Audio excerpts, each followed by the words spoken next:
C'est l'heure du journal du Le off. journal du off. Tous les jours, les infos du service politique de RMC.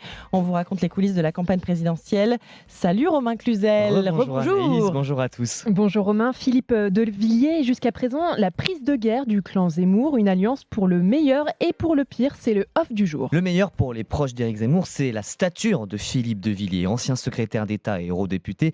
C'est l'homme politique le plus expérimenté à avoir rejoint la campagne. Il nous sert évidemment particulièrement pour les parrainages à bon d'un proche du candidat d'extrême droite qui affirme que la présence du fondateur du Puy du Fou facilite les rapports avec les maires. Certains étaient frileux et la présence de Philippe Devilliers rassure. Il représente vraiment quelque chose à droite, explique ce cadre de la campagne. On est encore loin du compte. Éric Zemmour affirme avoir 300 promesses de parrainage, mais ses proches en sont persuadés. Philippe Devilliers aura un impact positif. L'ancien député européen s'est aussi distingué pour ses propos virulents contre le vaccin qui divise dans son camp. Des propos à la limite du complotisme il y a encore quelques jours. Il s'est opposé à la politique sanitaire du gouvernement, dénonçant un contrôle total de la population par le vaccin. Philippe Devilliers résume sa pensée d'un étrange. Orwell plus Google égale Macron. Interrogé sur le sujet, un proche d'Éric Zemmour semble d'abord un peu gêné aux entournures. Sur la vaccination, ce qui compte, c'est la position de Zemmour avant d'éluder. Philippe Devilliers a eu les propos qu'il a eus, il a sa liberté, il a le droit. Il nous a ralliés pour notre plus grand bonheur, conclut ce proche. On le sent un poil embarrassé.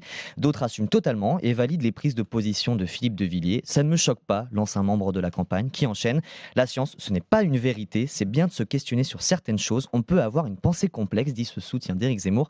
Ça vous rappellera certainement une formule du président de la République. En tout cas, au Rassemblement national, on n'est pas mécontent de ne pas avoir à gérer le cas Devilliers. Devilliers a vite pris le ton de la campagne Zemmour, même s'il avait des prédispositions, s'amuse un proche de Marine Le Pen, qui ajoute: la position de Philippe Devilliers sur la politique sanitaire ne colle pas à celle du Rassemblement national. On est critique du gouvernement, mais on essaye d'être constructif, renchérit ce cadre du RN. Selon lui, Philippe Devilliers a des qualités, notamment sur sa vision de l'Europe, mais ce soutien de Marine Le Pen en est persuadé. Ses propos sur la vaccination vont, je cite, jouer des tours à la campagne d'Éric Zemmour. L'une de leurs cibles, l'électorat de droite bourgeois, ne va pas aimer ce genre de discours, assène ce proche de la candidate RN. Deux autres infos à retenir. D'abord, l'équipe de Valérie Pécresse qui envoie une pique à Éric Zemmour au retour de son voyage en Arménie. La candidate LR a notamment bénéficié des moyens de l'État arménien, rien que ça pour assurer sa sécurité hier. Elle s'est rendue dans le Haut-Karabakh, la région touchée par une guerre entre l'Arménie et l'Azerbaïdjan l'an dernier. Un proche de Valérie Pécresse se félicite.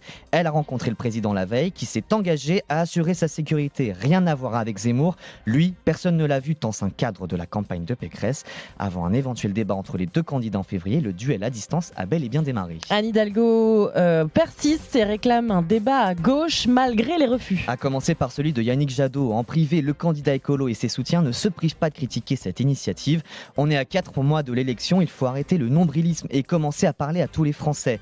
Malgré tout, les troupes d'Anne Hidalgo ne veulent pas laisser tomber. Yannick Jadot dit ce qu'il arrange, sa campagne est en chute libre. Au contraire, il devrait profiter de ce débat pour se relancer grâce à un porte-parole socialiste qui compte bien mettre la pression sur le candidat écolo jusqu'au bout.